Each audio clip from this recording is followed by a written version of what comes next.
তারা ঈমানদারের পথের যাত্রী, আল্লাহ তাদেরকে কবুল করেছিল। জোরে বলেন সুবহানাল্লাহ। আল্লাহ রাব্বুল আলামিন সেটাই আল্লাহ পাক নূহ আলাইহিস সালামের মাধ্যমে জানিয়ে দিতেছেন, ফাকাযযাবুহু ফাআনজাইনাহু ওয়াল্লাযীনা মাআহু ফিল ফুলকি ওয়া আগরাকনাল্লাযীনা কাযযাবু বিআয়াতিনা ইন্নাহুম কানু কওমান আমিন। আল্লাহ পাক বলেন, যারা অস্বীকার করলো, যারা অস্বীকারীদের অন্তর্ভুক্ত হলো, তাদের দলের লোকেরা, তারা হলো আপনার হলো আযাব, এবং তারা তাদের সহযোগী যারা ছিল তারা সহ সকলেই তারা হলো আপনার হলো গজবের মধ্যে নিমজ্জিত হলো। আর আল্লাহ পাক বলেন, যারা আমি আল্লাহ পাকের পক্ষে, যারা আমার জন্য, যারা আমার দাওয়াত যারা গ্রহণ করলো, যারা ঈমান আনয়ন করলো, আল্লাহ পাক বলেন আমি তাদেরকে রক্ষা করলাম। ফাআগরাকনা, আল্লাহ পাক বলেন ওয়া আগরাকনা, আমি তাদের নৌকা থেকে তাদেরকে উদ্ধার করলাম এবং তাদেরকে আমি সঠিক পথ, সঠিক রাস্তা, এবং সেখান থেকে আমি একটি তাদেরকে জায়গায় আমি নিয়ে গেলাম। বাকি ঘটনাগুলো এখানে ঘটনা আকারে বিষয়গুলো আসছে, আমি সেই ঘটনার দিকে যাচ্ছি না। আল্লাহ পাক বলেন, আর এই গোমরাহী জাতিরা কেমন গোমরাহী ছিল, আল্লাহর ভাষায় হলো ইন্নাহুম কানু কওমান আমিন। এই কমগুলো ছিল পুরোটাই অন্ধ। এই কমের লোকেরা কি ছিল?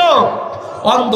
ওয়ামান আরাদা আন যিকরি ফাইন্না লাহু মাঈশাতান দানকা ওয়া নাহশুরুহু ইয়াওমাল কিয়ামাতি আ'মা।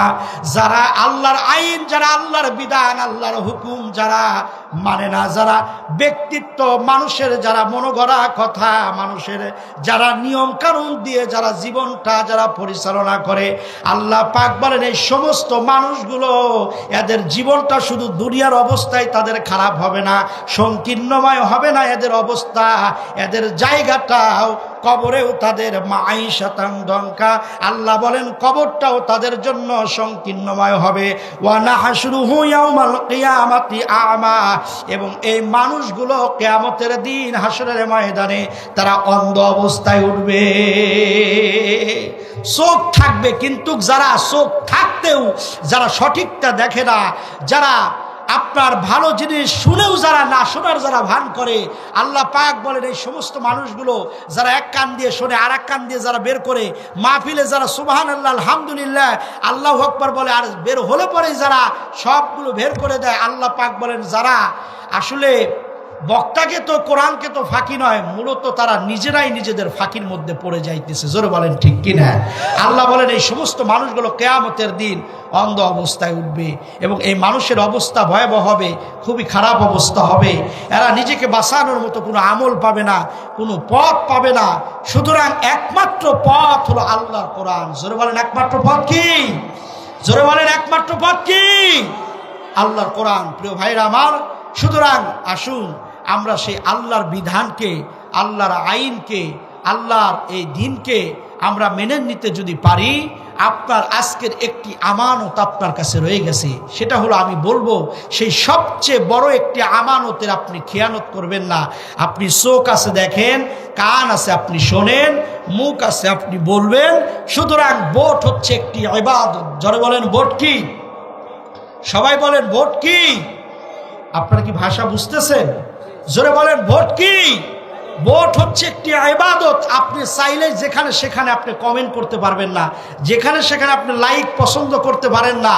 ভোট আপনাকে সেখানেই দিবেন যেখানে আপনি সমর্থন জানাবেন। আপনার একটা ভোট যেন সমাজের যেন অকল্যাণ ডেকে না আসে, আপনার একটা ভোট এগিয়ে নিয়ে আপনার যেন ইসলামের যেন ক্ষতি না করে, আপনার একটা ভোট যেন আপনার গোটা সমাজকে যেন নষ্ট না করে। এই জন্য ভোট আপনি সেখানেই আপনি প্রয়োগ করবেন যার দ্বারা সমাজের, ইসলামের, যার দ্বারা দেশের উপকার হবে, ইসলামের উপকার হবে, সেখানে আমার ভোটটা প্রয়োগ হবে। জোরে বলেন ঠিক কিনা? আল্লাহ পাক আমাদের অন্তত এখান থেকে এই মেসেজটা সঠিকভাবে নেওয়ার তৌফিক দান করুন। সকলে বলেন আমিন। একটু জিকির করেন লা ইলাহা, মহব্বতে জিকির করেন লা ইলাহা, লা ইলাহা, লা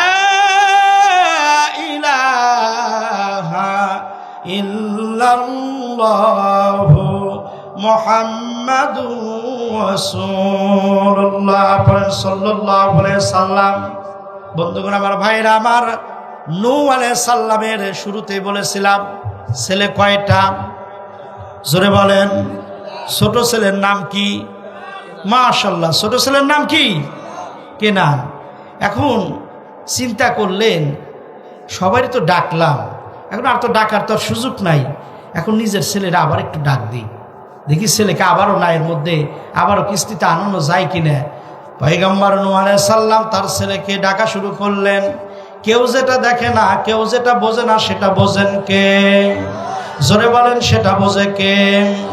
আল্লাহ রাব্বুল আলামিন বলেন, নূহ রে, আর একবার যদি তুমি তোমার সন্তান কেনানকে যদি ডাক দাও, তুমি তোমার 950 বছর তুমি দাওয়াত দিয়েছ, সংগ্রাম করেছো, কষ্ট করেছো, তোমার কওমের কাছে আমি আল্লাহর দ্বীন প্রচার করতে গিয়ে অনেক লাঞ্ছনা